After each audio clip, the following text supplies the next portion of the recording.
Breaking News Metro TV, saya Leonard Samosir. Pemirsa, Kejaksaan Agung hari ini akan mulai memeriksa 3 staf khusus mantan Mendikbudristek Nadiem Makarim. Dan kita ikuti konferensi pers dari kuasa hukum Nadiem Makarim. Baca sendiri di media cetak tentang pengadaan laptop di kementerian waktu beliau masih menjabat. Ya, tanpa harus membuang waktu, saya persilakan dulu Pak Nadiem untuk memberikan pointer-pointer yang penting. Nanti pada saat ada jawab, mungkin kita juga akan ikut memberikan klarifikasi. Terima kasih, silakan. Terima kasih Pak Hotman, Mas Ali. Assalamualaikum warahmatullahi wabarakatuh. Salam sejahtera untuk kita semua. Om Swastiastu, Namo Buddhaya, salam kebajikan, Rahayu. Terima kasih atas kehadiran rekan media pada hari ini. Saya Nadiem Anwar Makarim, dalam kapasitas saya sebagai warga negara Indonesia yang memiliki hak dan kewajiban terhadap undang-undang dan hukum yang berlaku. Melalui kesempatan ini, saya hendak menyampaikan pernyataan sehubungan dengan dugaan korupsi program digitalisasi pendidikan pada saat saya menjabat sebagai Menteri di Kemendikbudristek. Pernyataan ini saya sampaikan sebagai bentuk tanggung jawab moral dan komitmen saya terhadap transparansi, integritas kepemimpinan saya, dan kepercayaan publik. Di tahun 2020, krisis pandemi COVID-19 bukan hanya menjadi krisis kesehatan, tetapi juga menjadi krisis pendidikan. Kemendikbudristek harus melakukan mitigasi dengan secepat dan seefektif mungkin agar bahaya learning loss atau hilangnya pembelajaran bisa kita tekan. Sehingga program pengadaan peralatan teknologi informasi dan komunikasi atau TIK yang termasuk laptop adalah bagian dari upaya mitigasi resiko pandemi untuk memastikan pembelajaran murid-murid kita tetap berlangsung. Kemendikbudristek melakukan pengadaan 1,1 juta unit laptop beserta modem 3G dan proyektor untuk lebih dari 77.000 sekolah dalam kurun waktu 4 tahun. Selain mendukung pembelajaran jarak jauh, perangkat TIK itu juga menjadi alat peningkatan kompetensi guru dan tenaga kependidikan. Dan juga untuk pelaksanaan asesmen nasional berbasis komputer atau ANBK yang menjadi instrumen sensus kami untuk mengukur capaian pembelajaran dan juga dampak daripada learning loss. Saya sepenuhnya menyadari bahwa dalam setiap kebijakan publik, pengawasan dan akuntabilitas adalah hal yang tidak bisa ditawar. Selama saya menjadi Mendikbudristek, setiap kebijakan dirumuskan dengan azas transparansi, keadilan, dan itikat baik. Untuk menanggapi proses hukum yang saat ini tengah berjalan terkait pengadaan laptop Chromebook, saya menyampaikan hal-hal berikut.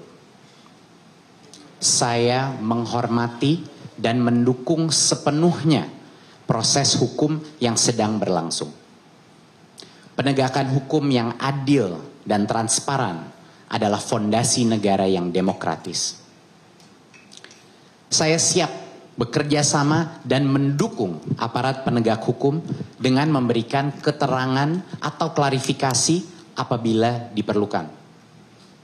Saya percaya bahwa proses hukum yang adil akan dapat memilah antara kebijakan mana yang dijalankan dengan itikat baik dan mana yang berpotensi menyimpang dalam pelaksanaannya. Saya tidak pernah menoleransi praktik korupsi dalam bentuk apapun.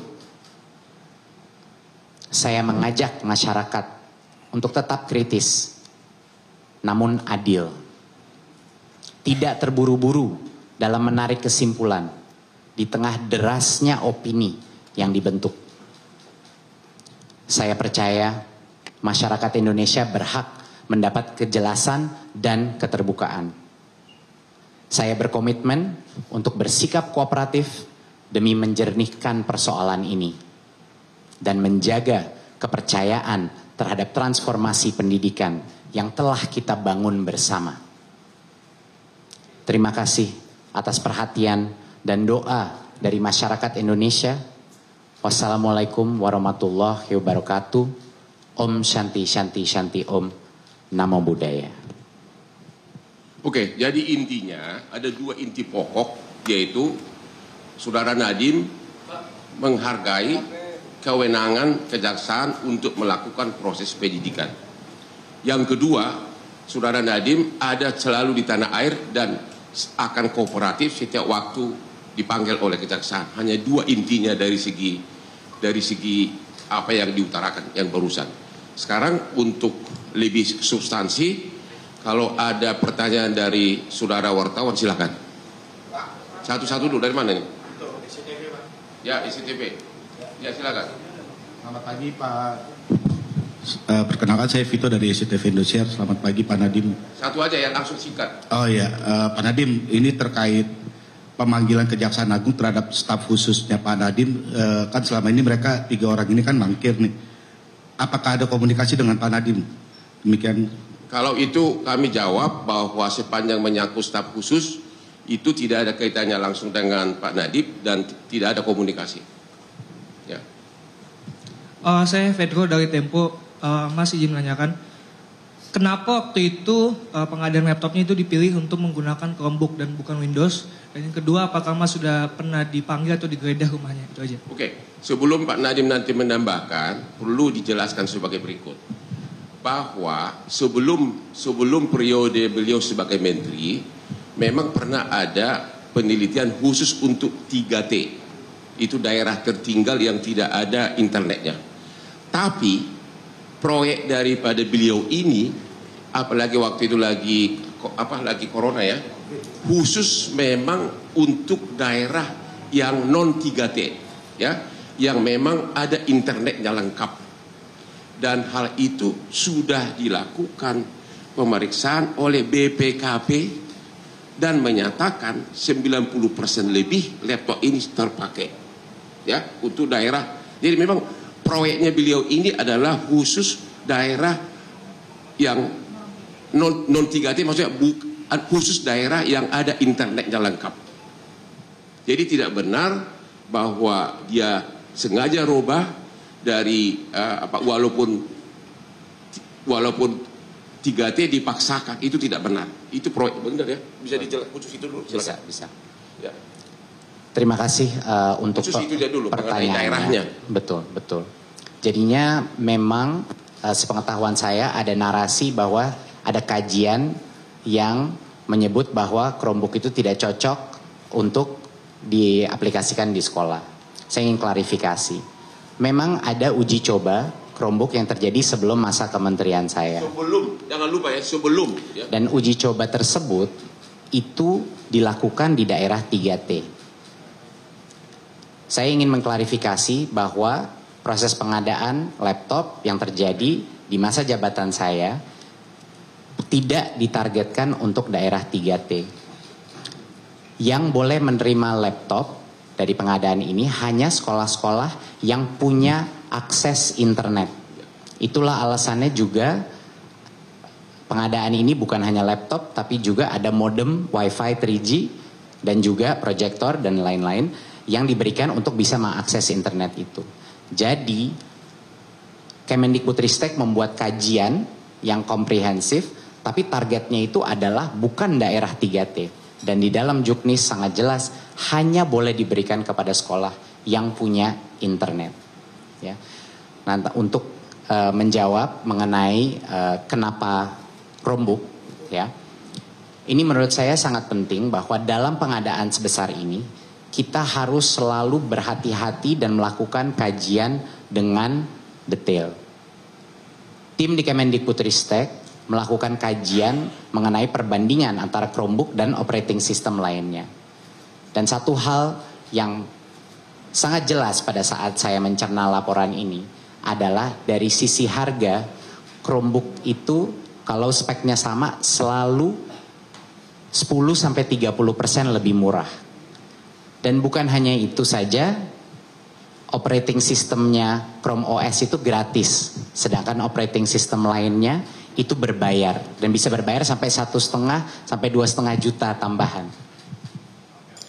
Di luar itu ada berbagai macam fungsi. Mohon rekan media mengingat bahwa ini adalah untuk fungsi pendidikan, di mana keamanan murid-murid dan guru-guru kita menjadi prioritas di Kemendikbudristek. Dan salah satu hal terpenting dari kajian tersebut adalah kontrol terhadap aplikasi yang bisa ada di dalam Chromebook ini untuk melindungi murid-murid dan guru-guru kita dari pornografi, judi online, dan digunakan untuk gaming dan lain-lain. Itu bisa terjadi tanpa biaya tambahan lagi. Sedangkan operating system lain akan ada biaya tambahan. Jadi berbagai macam alasan di dalam kajian ini benar-benar menunjukkan kenapa ada keunggulan dari aspek Chromebook. Dan satu klarifikasi lagi bahwa Chromebook itu bisa digunakan secara offline walaupun fiturnya lumayan terbatas. Terima kasih. Jadi pertanyaan pertama yang paling basic adalah, kan yang pertama kan seolah-olah Nadiem ini merubah kajian. Itu paling basicnya di situ. Unsur melawan hukum yang dituduhkan itu merubah kajian agar Chromebook dimenangkan. Ternyata itu dua kajian yang berbeda. Kalau kajian yang pertama itu adalah untuk daerah 3T, yaitu daerah tertinggal, ya, pokoknya daerah tertinggal lah. Itu ada dilakukan kajian itu sebelum beliau jadi menteri. Ya. Kenapa? Jadi yang mengatakan bahwa tidak cocok itu untuk daerah tertinggal itu memang tidak cocok. Tapi kan proyek beliau ini bukan untuk daerah tertinggal. Kalau boleh saya klarifikasi, itu sebenarnya bukan dalam bentuk kajian tapi dalam bentuk uji coba Chromebook di daerah 3T. Sebelum masa saya menjabat. Jangan lupa sebelum. Dan mungkin bisa saya tambahkan juga bahwa untuk daerah 3T di bawah masa jabatan saya ada program terpisah namanya Awan Penggerak, di mana kita membantu sekolah yang tidak punya koneksi internet. Awan Penggerak. Awan Penggerak. Dan itu ya. Awan Penggerak. Ya. Dan itu adalah program di mana kita memberikan device khusus local cloud kepada sekolah-sekolah yang tidak punya internet. Jadi beda programnya dengan pengadaan Chromebook, di mana itu untuk mayoritas sekolah yang punya koneksi internet. Terima kasih. Udah jelas soal itu ya. Yang lain dulu.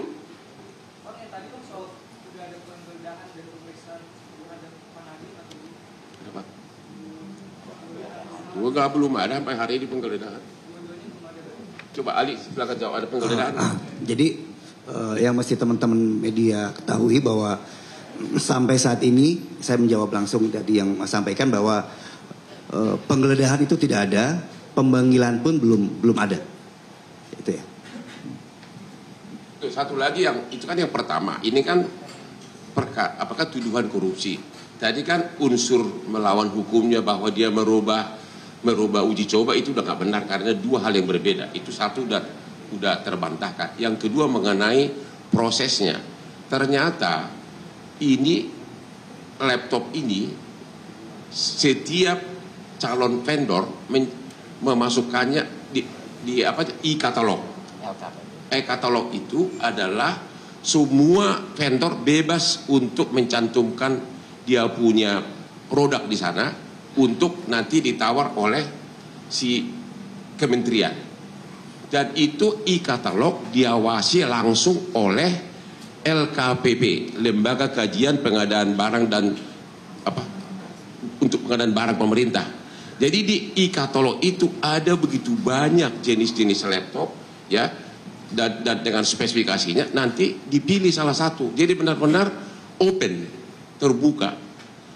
Dan akhirnya menurut BPKP di e-katalog itu harganya sekitar 6 sampai dengan 7 juta.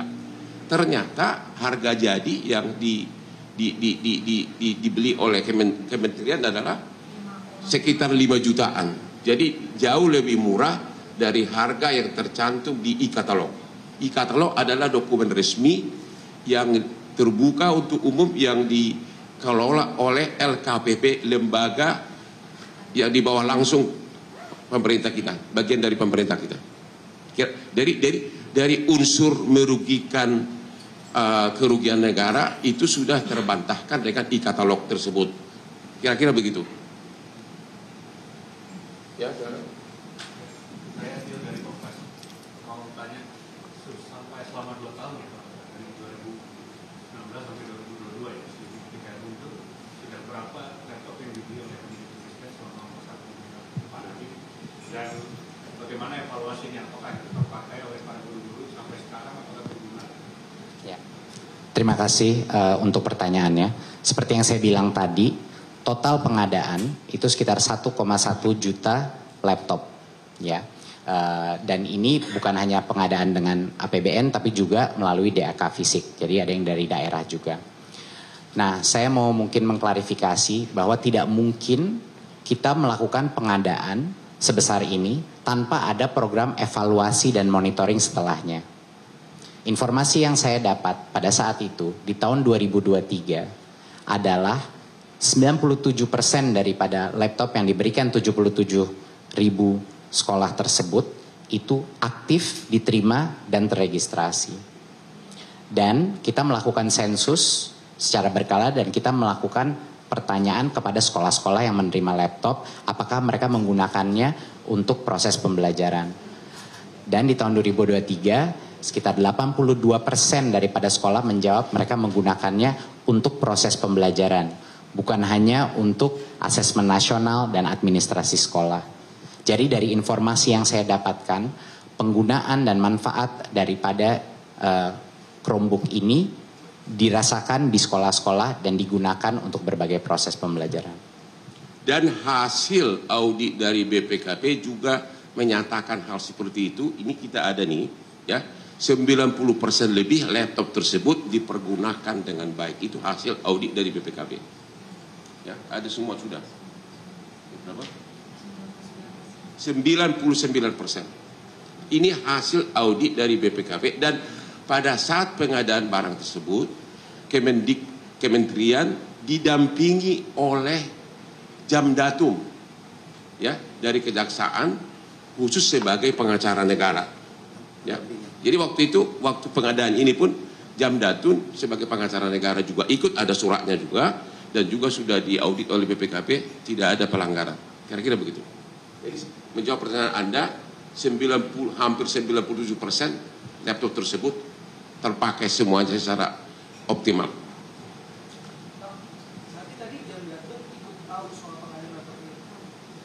Kenapa? Ini ada, coba mungkin pada proses pengadaan ada surat ini, coba gimana? Dari surat dari Jamdatum pada saat itu. Terima kasih untuk pertanyaannya. Ini mungkin poin yang sangat penting mengenai proses daripada pengadaan. Seperti yang saya bilang, azas transparansi dan azas meminimalisir konflik kepentingan menjadi prioritas utama dalam proses pengadaan ini. Seperti yang tadi sudah dibahas, kewenangan untuk menentukan harga dan juga penyedia vendor siapa saja yang bisa menawarkan produk itu tidak ada di Kemendikbudristek. Itulah alasan kenapa proses pengadaannya bukan melalui penunjukan langsung, bukan melalui tender, tapi melalui e-katalog LKPP. Sehingga konflik kepentingan itu diminimalisir. Di luar itu, kami memastikan bahwa ada pendampingan dari berbagai macam instansi. Pak Hotman tadi sudah menyebut mengenai BPKP dan melakukan audit dalam proses ini. Kami dari awal proses mengundang Jamdatun, mengundang Kejaksaan untuk mengawal dan mendampingi proses ini agar proses ini terjadi secara aman dan semua peraturan telah terpenuhi. Di luar itu pun kami Kemendikbudristek melakukan konsultasi kepada KPPU untuk memastikan bahwa tidak ada unsur monopoli di dalam proses pengadaan ini. Jadi sudah berbagai macam jalur yang ditempuh untuk memastikan bahwa pengadaan sebesar ini yang memang selalu kami mengetahui dari awal pasti ada resikonya, dikawal dengan berbagai instansi. Jadi itu adalah hal yang ingin saya utarakan. Inilah salah satu alasan kenapa saya juga terkejut waktu mengetahui berita ini, dan itu yang sekarang saya melihat semua dari ke belakang, dan saya ingin masyarakat mengerti bahwa seluruh proses azas transparansi dan meminimalisir konflik kepentingan sudah dilaksanakan. Jadi saya tambahkan di sini agar lebih detail. Tadi ada pertanyaan. Jadi pada saat pengadaan tersebut diminta pendampingan dari Kejaksaan Agung, dalam hal ini Jamdatum, sehingga keluarlah surat dari Jamdatum tanggal 24 Juni 2020, ya, yang isinya jelas-jelas menyebutkan, ya, untuk Jamdatum memberikan pendampingan hukum selama proses pengadaan laptop tersebut, ya. Kemudian juga KPPU juga dilibatkan dan kemudian diperiksa oleh BPKB, semuanya tidak ada pelanggaran.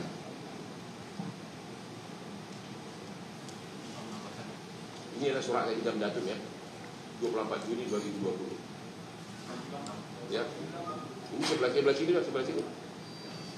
Ini nggak ada. Baik, silakan.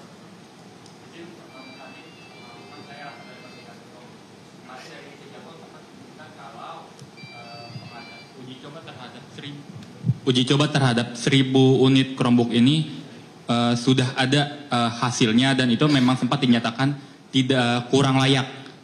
Nah, lalu dari para pelaku ini dari Kemendikbudristek meminta tim teknis yang baru untuk dibuatkan kajian mengenai Chromebook ini seakan-akan layak dipakai untuk program Mas Nadiem. Nah, pertanyaan saya, Mas Nadiem apakah tahu kalau hasil dari uji coba Chromebook itu tidak layak dan kembali dibuat kajian teknis yang baru agar Chromebook itu tetap diadakan? Terima kasih. Sebenarnya sebelum dijawab, tadi sudah kita jawab itu uji coba yang dulu itu memang untuk daerah tertinggal. Sedangkan proyek beliau itu adalah bukan untuk daerah tertinggal. Jadi dua hal berbeda. Ya, dua hal berbeda. Silakan mungkin diperjelas. Jadi seperti yang Pak Otman bilang tadi, saya klarifikasi lagi. Uji coba, setahu saya uji coba itu 500 Chromebook, itu sebelum masa saya menjabat. Itu tesnya, pengujiannya di daerah 3T.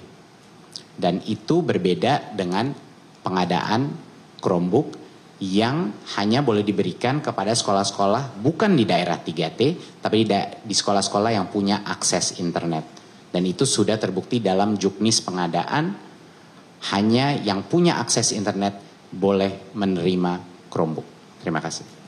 Jadi lebih spesifik lagi, uji coba yang dulu itu memang tidak cocok, adalah untuk daerah yang tidak ada akses internet. Ya jelas tidak cocok. Tapi proyek beliau ini bukan daerah itu, tapi daerah yang ada akses internet. Yang menurut BPKP di sini hampir 97% berhasil sukses. Ini ada suratnya semua, kita udah punya. Jadi jangan dibandingkan dua hal yang berbeda gitu loh. Oke? Silakan. Ya, selamat pagi, saya Zulfakar dari Berita 1. Tadi Pak Nadiem juga sempat mention kalau penggunaan dananya ini melalui DAK ya Pak. Nah, salah satu kajian ICW menyatakan bahwa penggunaan DAK dalam pengadaan laptop ini tuh melanggar Perpres nomor 123 tahun 2020. Ada tanggapan soal ini Pak? Terima kasih untuk pertanyaannya. Tentunya semua dan ketepatan terhadap regulasi itu menjadi prinsip dasar dalam proses pengadaan ini. Seperti yang saya sudah bilang sebelumnya, proses pengadaan ini menggunakan jalur yang paling mengurangi potensi konflik kepentingan dengan adanya pendampingan dari berbagai instansi di mana Kemdikbudristek tidak punya kewenangan. Pemirsa, dalam konferensi pers, mantan Mendikbudristek Nadiem Makarim didampingi oleh kuasa hukumnya Hotman Paris Utapea menyatakan bahwa dalam pengadaan komputer atau laptop Chromebook yang dilakukan selama masa kepemimpinannya sebagai Menteri Pendidikan dan Kebudayaan dan Ristek, maka seluruh prosedur sudah ditempuh. Pendampingan juga sudah dilakukan dan Nadiem Makarim menyatakan menghormati proses hukum. Meskipun demikian menyatakan bahwa apa yang didugakan dilakukan terkait dengan penyimpangan atau dugaan korupsi yang dilakukan